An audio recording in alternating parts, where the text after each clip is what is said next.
Hi everyone, it is Friday, March 6th, and today's obituary comes from Dana Stevens. It is her grandpa's obituary, and in the text message that she sent me associated with her grandfather's obituary, she mentions that her dad was born on February 24th of the following year of this obituary. And the obituary is titled, Family Sees Him Killed. 2 parachutes fail to save Wayne Wagner.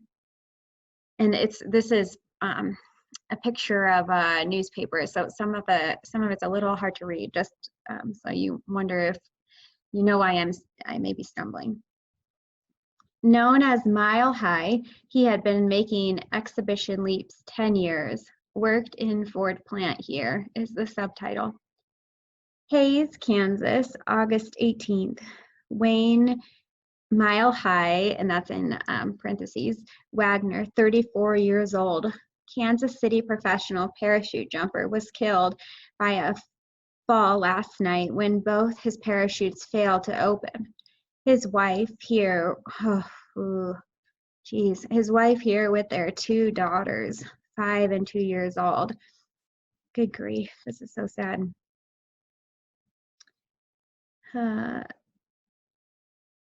They were, and I can't read the word, I'm sorry, I was trying to see if I could make this out, but after the accident, an 8-year-old son was visiting in Omaha.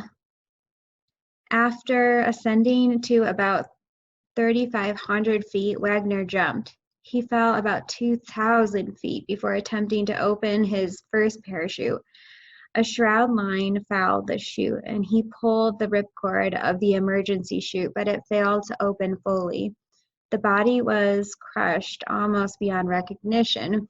It was the first time in 10 years of jumping, A.A. Salisbury, director of the Flying Circus, said, that Wagner had been forced to resort to the emergency chute. Wagner was employed at the Ford Motor Company plant in Kansas City until about 6 weeks ago, Salisbury said. Mile High, Wagner was well known here as a daring parachute jumper. He gained his fame and nickname by dropping almost a mile before pulling his ripcord to open his chute. He has taken part in many air circuses here. Wagner had been a member of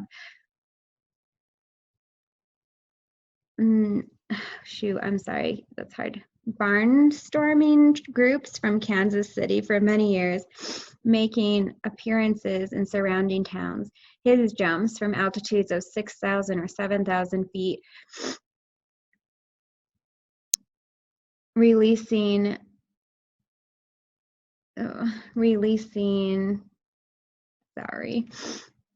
as he fell to his fall through the air before opening his chute, were considered the sensation of most air shows.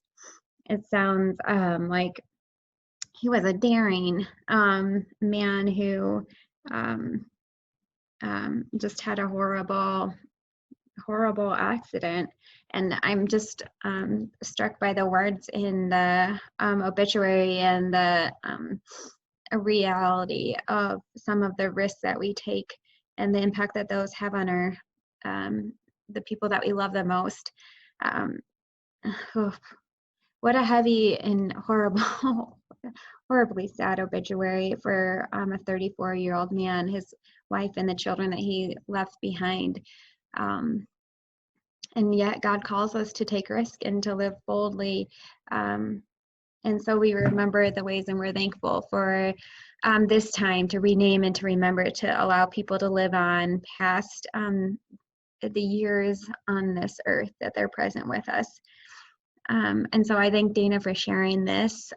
This is part of her story. And we know that we have an ancestral grief that we are given, that we pass down, and that each and every naming, whether it's told here or remains untold, is a part of our own DNA that we share with the communities that surround us. And so I thank Dana and her family for sharing this for me, and my heart just feels heavy still for the loss that was experienced by his children and for his wife, and for that community that was so inspired by his risk-taking behavior. May we still be inspired to take risks, to live boldly, to follow our hearts, and to pursue our dreams in spite of all that might happen or may not. May you be blessed this day, and I will see you tomorrow. Take care.